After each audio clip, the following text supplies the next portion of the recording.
show you how great I am. I'm gonna float like a butterfly and sting like a bee. I am the king of the world. G5Jeff TV, hit the subscribe button, hit the like button. Please share this video, support your boy. Support good content at all times. All social media is in the description box, and please hit that bell icon so you can be notified when I drop that heat.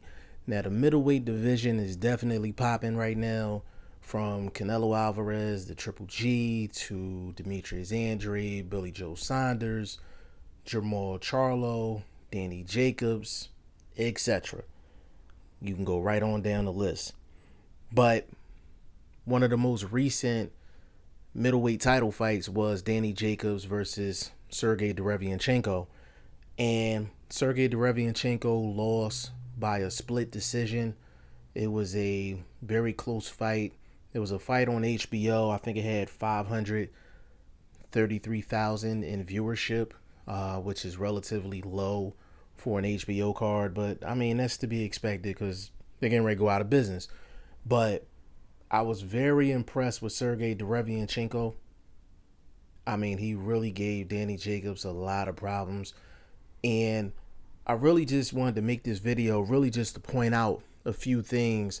And as fans, like I always say, we have to be consistent in our opinion, and we can't be biased towards who we give a certain opinion towards. Now, Sergiy Derevyanchenko is the mandatory that Triple G was supposed to fight before the second Canelo fight. So when Triple G fought Canelo Alvarez, the IBF belt was not involved because the IBF stripped Triple G of that belt. So if you guys was wondering why Triple G got stripped of that IBF belt and who he didn't want to face before a second Canelo fight, it was this guy right here, Sergiy Derevyanchenko. He is a very good fighter. He's a shorter fighter, like he's about maybe 5'8", 5'9", but highly skilled, very good fighter. He doesn't have a lot of experience, but he is a well-schooled fighter, and he gave Danny Jacobs all he can handle. Now, it's funny about that fight because Julie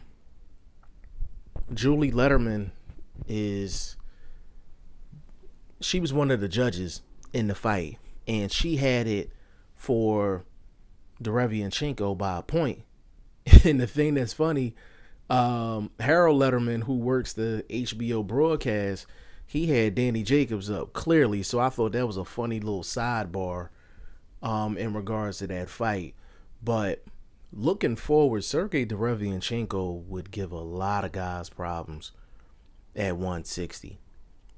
He would give a lot of guys problems at 160. I mean, Danny Jacobs put him down one good time, and you know, and before he got knocked down, Sergiy Derevyanchenko was opening up on him too, and he just got caught with a shot, put Derevyanchenko down. Like, Danny Jacobs' power is definitely there at 160, but Derevyanchenko is a type guy that I would love to see Jermall Charlo fight. Somebody that got some grit, you know what I'm saying? Get down and dirty. Like, I want to see Jermall Charlo in the trenches, you know, and Sergiy Derevyanchenko would give a lot of guys problems. He would give Demetrius Andrade problems. He would give Billy Joe Saunders problems. If Chris Eubank Jr. fought at 160, I think he would give Eubank Jr. a bunch of problems.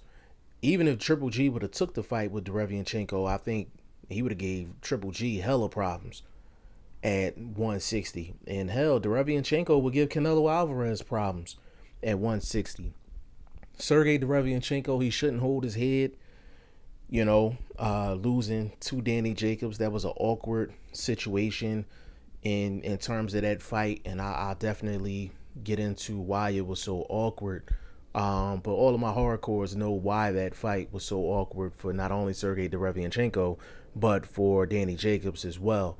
But I hope Sergiy Derevyanchenko, I hope he rides this momentum because people know his name now. I would love to see Danny Jacobs give him a rematch. Like that would be cool. You know what I'm saying?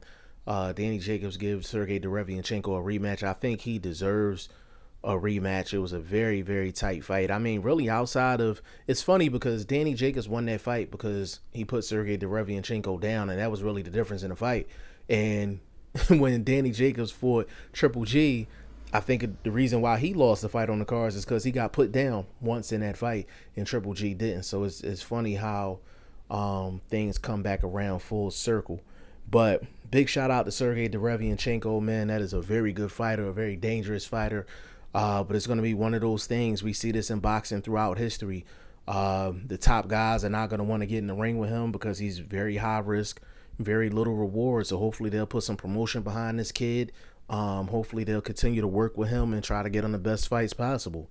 Y'all let me know what y'all think in the comment section. G5 Jeff TV, hit the subscribe button, hit the like button. Please share this video. Support your boy. Support good content at all times. I appreciate y'all. Peace.